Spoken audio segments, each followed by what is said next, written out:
प्यार में हम मिले थे, हमें याद है। अपने भी सिलसिले थे, हमें याद है। प्यार में हम मिले थे, हमें याद है। अपने भी सिलसिले थे, हमें याद है। कह रहा हूँ सुनो गौर से साथियों, कह रहा हूँ सुनो गौर से साथियों। जख्म कैसे सिले थे, हमें याद है। कह रहा हूँ सुनो गौर से साथियों, जख्म कैसे सिले थे, हमें याद है। नमस्कार साथियों, आप देख रहे हैं टीवी वन इंडिया न्यूज। मैं आपके साथ सलमान अहमद। आपका हमारे चैनल में बहुत बहुत स्वागत है। आज हम बात करेंगे, हमारे आज एक खास मेहमान हैं हमारे साथ, युवा का प्रदीप पांडे जी, जो कि हमारे बहुत बहुत सहयोगी भी हैं, हमारे बहुत करीबी हैं। मैं आज आप सभी के सामने इनकी कुछ पंक्तियां, इनकी जो विचारधाराएं हैं, मैं आप सभी के सामने व्यक्त करूंगा और आप सभी को दिखाऊंगा कि किस तरीके से इन्होंने अपनी एक पहचान अलग बना रखी है। तो आज हम बात करेंगे प्रदीप जी से। क्या कहते हैं, जहां ना पहुंचे रवि वहां पहुंचे कभी। हमारे सर हम तक पहुंच चुके हैं, तो हम आपको इनसे बात कराएंगे। सर, हमारे चैनल में आपका बहुत बहुत स्वागत है। बहुत बहुत धन्यवाद। सर, हम जानना चाहेंगे कि किस तरीके से आपने कड़ी मेहनत करके कब का एक मुकाम हासिल किया है, कैसे आपने मेहनत की। सलमान जी, हमको लिखने पढ़ने का तो शौक बचपन से ही रहा है और छात्र जीवन से ही हम लिखते पढ़ते रहे, डायरियों के पन्नों को बहुत भरते रहे। और फिर जब थोड़े बड़े हुए तो हमने अखबारों में भी थोड़ा बहुत लिखना शुरू किया। और इस कविता के क्षेत्र में बहुत गंभीरता से मैंने अपने आप को नौकरी में आने के बाद रखा है और बहुत ज़्यादा समय तो मैं नहीं दे पाता हूँ, लेकिन मेरी कोशिश है कि जितना भी वक्त मैं इस लेखन को दे पाऊँ, जितना बेहतर मैं कुछ समाज के लिए लिख पाऊँ, उतना मैं करता रहूँ। सर, इसके समक्ष आप कोई दूसरा भी काम करते हैं कौन? जी हाँ, मैं शिक्षक हूँ। यहाँ अपने क्षेत्र के परिषदीय विद्यालय में मैं अध्यापन कार्य करता हूँ। अच्छा सर, एक चीज ये बताया कि बचपन से आपकी रुचि थी या फिर ऐसे? नहीं, रुचि तो हमारी बचपन से ही थी। पहले हमको आर्टिकल वगैरह लिखना बहुत अच्छा लगता था।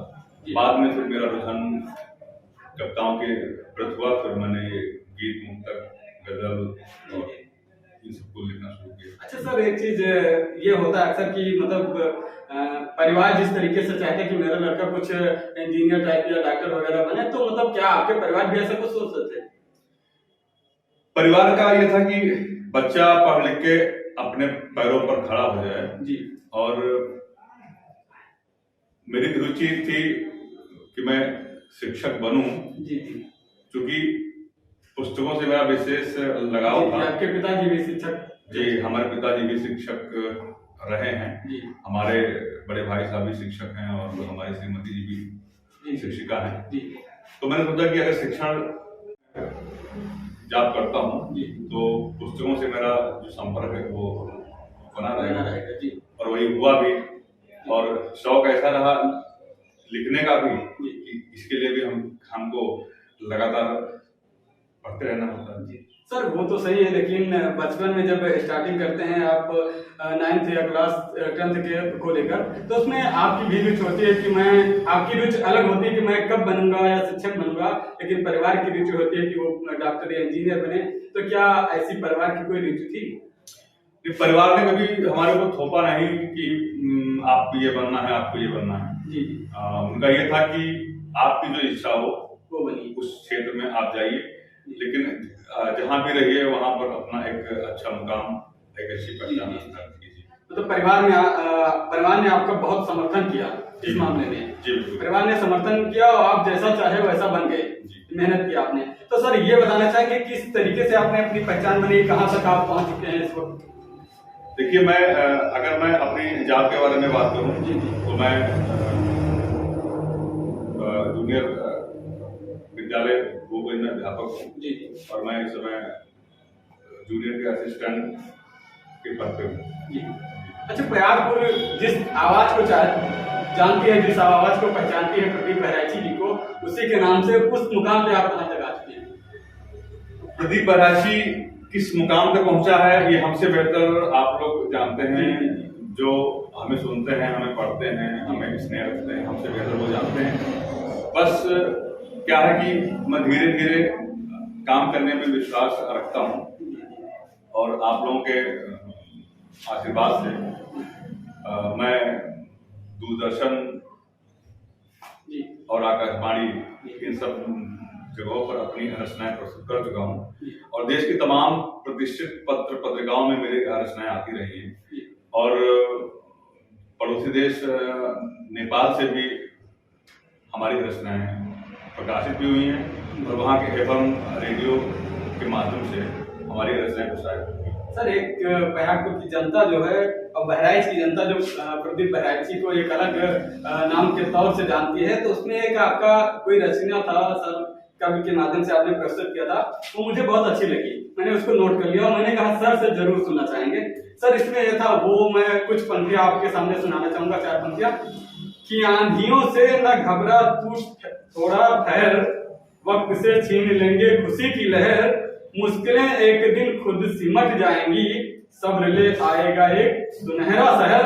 इस पे आप क्या कहना चाहेंगे? हमने सुना जी, मैं जरूर आपके दर्शकों को ये पंक्तियां सुनाना चाहूंगा। और एक चीज इसके साथ मैं और भी बताना चाहता हूँ कि मैंने प्रदीप के साथ जो बहराइची टाइटल जोड़ा है वो इसलिए जोड़ा है कि मैं जहां भी जाता हूँ अपने बहराइच के साथ जाता हूँ और मैं ये समझता हूँ कि अगर मैं कहीं बहराइच से बाहर हूँ और वहां अगर कोई हमारे बहराइच का है तो मेरे नाम की वजह से मेरे साथ अवश्य जुड़ेगा और मुझे अपना आशीर्वाद देगा।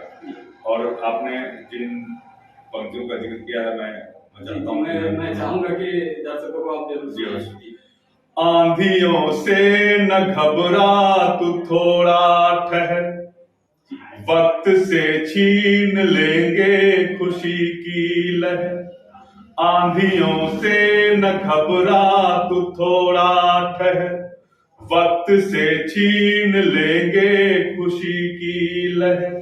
मुश्किलें एक दिन खुद सिमट जाएंगी, मुश्किलें एक दिन खुद सिमट जाएंगी, सब्र ले आएगा फिर सुनहरा शहर, सब्र ले आएगा फिर सुनहरा शहर। क्या बात है, सर ने बताया कि सब्र ले आएगा एक सुनहरा शहर। मतलब आप सब्र रखिए, फल तो मीठा मिलेगा ही आपको। मेहनत करते रहिए, फल की सब्र करिए, फल की आशा ना करिए। जीवन में तमाम मुश्किलें आती हैं, हमको तो नहीं लगता कि कोई भी ऐसा इंसान होगा कि जिसके जीवन में कभी मुश्किलें ना आई हो। जी। और आदमी वही निखरता है जो मुश्किलों में अपने आप संभलता है, अपने आप को संभालता है और मुश्किलों से कभी हारता नहीं। इसीलिए अगर आप मुश्किलों से डटकर लड़ेंगे तो निश्चित एक दिन आपके लिए बेहतर और जरूर आएगा। इन पंक्तियों का आपका जो सारांश निकल रहा है, इसका जो अर्थ निकल रहा है, सर ये कहना मानेंगे हम। जी बिल्कुल, कि घबराइएगा नहीं, सब्र आपको अच्छा एक सुनहरा मौका लेकर जरूर आएगा। ये प्रदीप बहराइची जी के द्वारा और इसी से जुड़ी हुई में 4 पंक्तियां और जरूर। कि मत कहो बात अपनी बिखर जाओगे, फिर तमाशों से बचकर किधर जाओगे। ये जरूरी नहीं कि हम अपनी बातें, अपनी निजी बातें, अपनी परेशानियां हम जिनसे शेयर कर रहे हों वो हमारे हमदर्द भी हों। ये परखना बहुत मुश्किल होता है। तो मेरा ये मानना है कि कोई भी इस तरह की अगर परेशानी आपके लिए है तो आप सबसे पहले अपने लिए खुद खड़े होइए। मत कहो बात अपनी बिखर जाओगे, फिर तमाशों से बचकर किधर जाओगे। हौसलों के कदम से मिला दो कदम, हौसलों के कदम से मिला दो कदम, हर परिस्थिति में खुद ही संवर जाओगे। हर परिस्थिति में खुद ही संवर जाओगे। कितनी अच्छी बात कही कि हर परिस्थिति में आप खुद ही समझ जाएंगे। आप अपने हाथ हौसलों के साथ अपने कदम मिलाइए और समझ जरूर जाएंगे। प्रदीप बहराइच जी ने हमें बताया, हमने अच्छी सीख भी दी है। तो फिर हम बात करेंगे कि सर इस मुकाम पे चलते चलते आपके रास्ते में बहुत सारे अड़चने आए होंगी, बहुत सारी कठिनाइयां आई होंगी, तो इसका सामना आपने कैसे किया? देखिए, अभी हमने आपसे पहले भी कहा है कि परेशानियों से डटकर सामना आपकी करना। कविताओं के माध्यम से मुझे पता चल गया, फिर भी मैं जानना चाहूंगा जी, परेशानियों के लिए क्या करना है? अगर आपके अंदर जज्बा है, अगर आपने ठान रखा है कि हमें अपने आप को एक मुकाम देना है, तो आप खुद उन राहों पर चलते हुए जो भी परेशानी आएंगी उनको दूर करने का हर संभव प्रयास करेंगे और आप सफल भी होंगे। मेरे इन कार्यों में मेरे परिवार ने मेरा बड़ा सहयोग दिया है। मैं सभी का हृदय से आभारी हूँ। मेरे शुभचिंतक, मेरे पाठक, मेरे दर्शक, मेरे श्रोता सभी का मुझे बराबर स्नेह मिलता रहा है और उन्हीं की वजह से मैं अभी कोशिश में हूँ कि जितना बेहतर से बेहतर लिख सकूँ, जितना बेहतर से बेहतर आप लोगों को सुना सकूँ, उतना मैं करता रहूँ।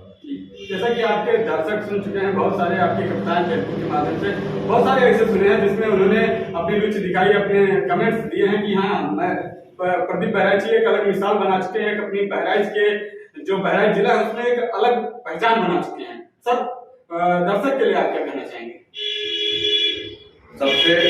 सबसे पहले तो सभी दर्शकों से मैं विनम्र अनुरोध करूंगा कि जो विश्वास आपने बना रखा है वो विश्वास हम पर बनाए रखिएगा, अपना आशीर्वाद बनाए रखिएगा और मैं पूरी कोशिश करूंगा कि आपके विश्वास को मैं हमेशा खरा उतरूं।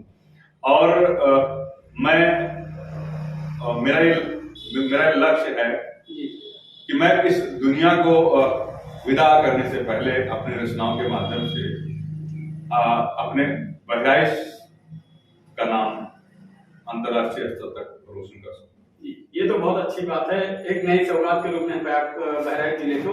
तो सर, जो आपके दर्शक हैं उन्होंने हमसे जब उन्हें जानकारी मिली कि आपके समक्ष आपके साथ प्रदीप बहराइच जी आए हैं, तो उन्होंने एक हमें रचनाएं लिखी, आपकी सुनाई हुई रचनाएं उन्होंने लिख के दी। कहा सर से जरूर इसके बारे में बात करिएगा कि क्या उनकी जीवन शैली उससे जुड़ी हुई है। सर, हम आपको बताना चाहेंगे और दर्शक को सुनाना भी चाहेंगे। सर, मैंने नोट कर लिया था। प्यार में हम मिले थे हमें याद है, प्यार में हम मिले थे हमें याद है, अपने भी सिलसिले हमें याद हैं। कह रहा हूँ सुनो गौर से साथियों, कह रहा हूँ सुनो गौर से साथियों, जख्म कैसे मिले ये हमें याद है। सर, हम जानना चाहेंगे कि इस मामले में क्या आप भी जुड़े हुए हैं? आपकी भी कुछ इसमें रुचि थी? देखिए सलमान जी, मूलतः मैं आपको बताऊं कि मुझे अपने इस क्षेत्र में श्रृंगार का कभी माना जाता है। जी। लेकिन मेरा ये हमेशा प्रयास रहा है कि मैं श्रृंगार को कभी भी मतलब अश्लीलता के दायरे तक लेकर ना हूं। और जहां तक दिल की बात है तो ये जरूरी नहीं है कि हमारी जो रचना हो सिर्फ हमी से जुड़ी हो। हमारा जो परिवेश है, हमारे साथ के जो लोग हैं, मैं किसी के भी दर्द को, दुख को, परेशानी को और उनकी खुशियों को महसूस करके ले सकता हूँ। सर, दूसरे के दर्द को या अपने दर्द को? दूसरे के दर्द को और अपने दर्द को भी, लेकिन जिसका जिक्र आपने किया है वो मेरा अपना कोई निजी दर्द नहीं है। मैं दिल पे न लीजिएगा, मैंने ऐसे ही कहा, लेकिन ऐसा कुछ नहीं है, वो ऐसा कुछ नहीं है। और यही एक चीज ऐसा है कि जो कवि के ऊपर कोई आक्षेप भी नहीं लगा पाता है कि ये उनका अपना निजी है या किसी का लिया हुआ है। और जो पंक्तियां आपने रखी है, मैं अपने श्रोताओं को जरूर सुनाना चाहूंगा कि प्यार में हम मिले थे हमें याद है, अपने भी सिलसिले थे हमें याद है। प्यार में हम मिले थे हमें याद है, अपने भी सिलसिले थे हमें याद कह रहा हूँ सुनो गौर से साथियों, कह रहा हूँ सुनो गौर से साथियों, जख्म कैसे सिले थे हमें याद है। कह रहा हूँ सुनो गौर से साथियों, जख्म कैसे सिले थे हमें याद है। जख्म के कैसे मिले थे, जख्म कैसे सिले थे, जख्म कैसे सिले थे हमें याद है। सर को बहुत अच्छी तरीके से हमें लगता है कि ये पंक्तियां आपके दिल में उतरी हैं और हमको लगता है कि आपके काफी नजदीक रही। अरे सर क्या बात करते हैं सर। और अगर ऐसा कुछ है, अगर किसी एक भी दर्शक, किसी एक भी श्रोता के दिल तक पंक्तियां पहुंचती है तो ये आप मान के चलिए कि जिसने लिखा है उसका लिखना साफ हो गया। जी जी जी। एक प्यारा सा नियोजित हर कहानी का अजब किरदार बन बैठा, नियोजित हर कहानी का अजब किरदार बन बैठा, निरंतर डूबते संबंध का पतवार बन बैठा, मगर वो नर्म सी बाहों का घेरा चुभ रहा भी, मगर वो नर्म सी बाहों का घेरा चुभ रहा भी, तुम्हारे बाद यूं बिखरा कि खुद अखबार बन बैठा, तुम्हारे बाद यूं बिखरा कि खुद अखबार बन बैठा। जैसा कि हमारे साथ जुड़े थे प्रदीप बहराइच जी, जिन्होंने अपना कीमती समय हमें दिया है और इन्होंने बहुत अच्छा हमें दो चार बातें जो बताई अपने कविता के माध्यम से, इन्होंने दर्शकों को भी बताई है कि किस तरीके से हम मिले थे, सर मिले थे, इन्होंने बता दिया है सर ने। तो फिर आपको हम फिर रूबरू कराएंगे, फिर अगले पायदान पे फिर मिलेंगे। तब तक ले करते हैं अलविदा। आप देखते रहिए TV1 इंडिया न्यूज।